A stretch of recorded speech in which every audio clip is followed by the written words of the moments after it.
Halo Malaysia, halo. Inilah Bentir Bahlil, seorang Jawa yang berasal daripada Pulau Jawa. Mereka ini dilantik oleh kerajaan Jokowi sebagai pemusnah.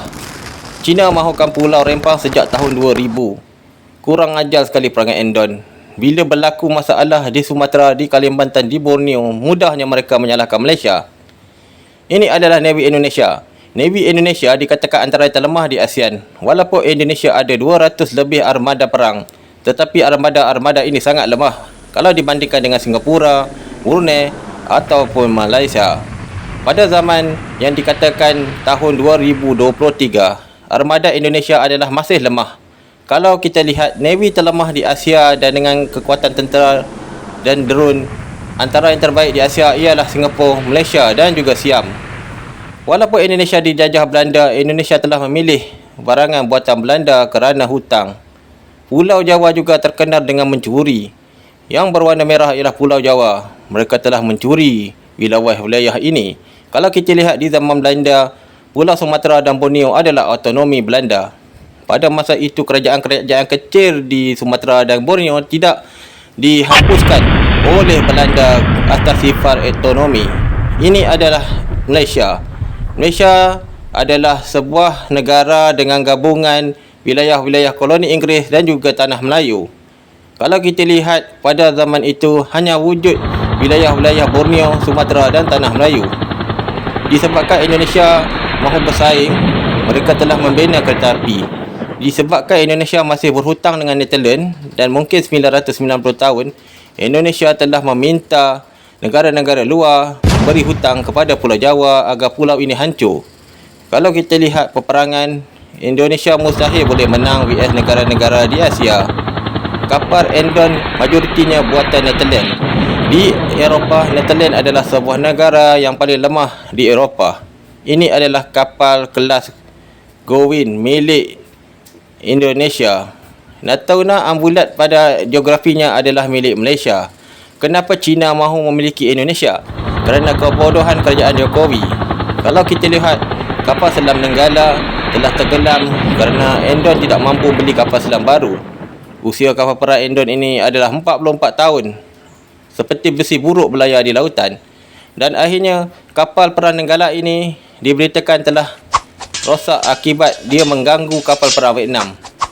Kalau kita lihat di Laut Cina Selatan, Indonesia terlampau agresif. Inilah keadaan kapal perang Indonesia menyerang kapal milik perikanan Vietnam.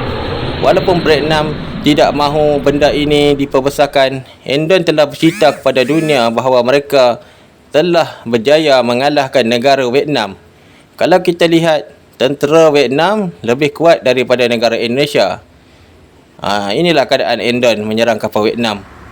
Ini adalah senjata yang Indonesia beli dan diletakkan di keseluruhan armada perang Endon yang lemah itu. Tentera Laut Endon, kalau kita hantar pesawat pejuang, semuanya akan berkubur. Sepertilah kapal perang buatan Belanda ini. Indonesia juga mempunyai kapal perang amfibia yang usang. Jika ia mahu menyerang Malaya, ia tidak akan dapat menghampiri satu batu nautika laut di China Selatan ataupun di Selat Melaka. Indonesia dikatakan negara yang paling lemah di Asia kerana mereka ini adalah bodoh dan tidak campur dengan masyarakat dunia sejak zaman Soeharto dan Soekarno.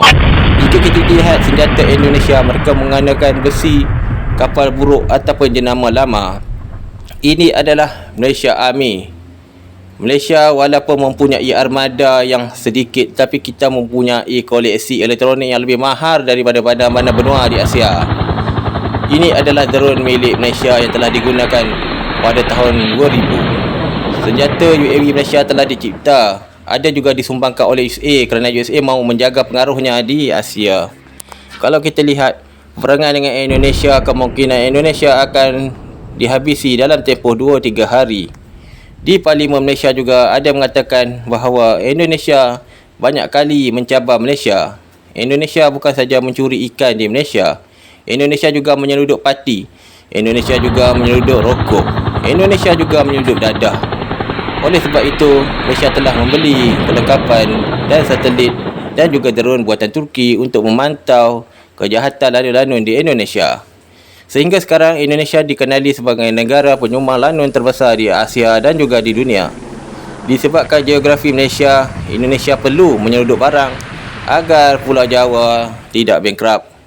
Ini adalah UAV yang menggunakan microchip daripada Intel.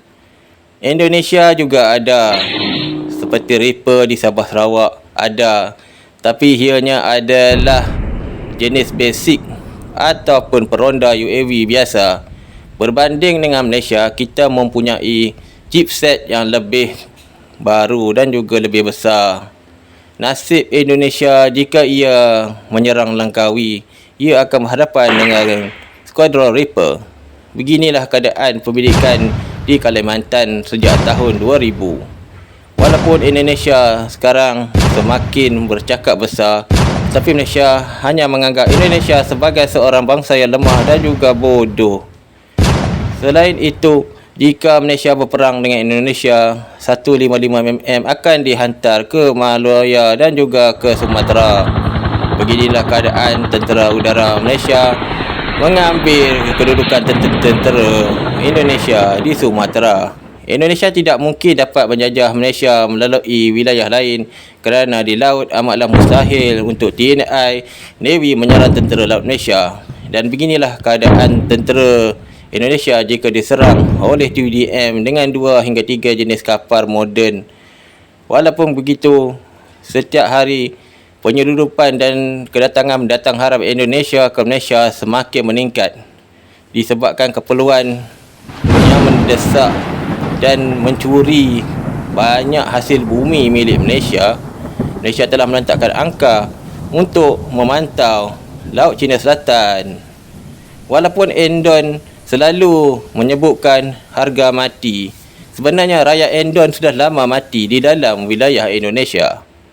Beginilah pada zaman akan datang, orang Jawa juga akan cemburu kepada Melayu. Itulah sifat Jawa.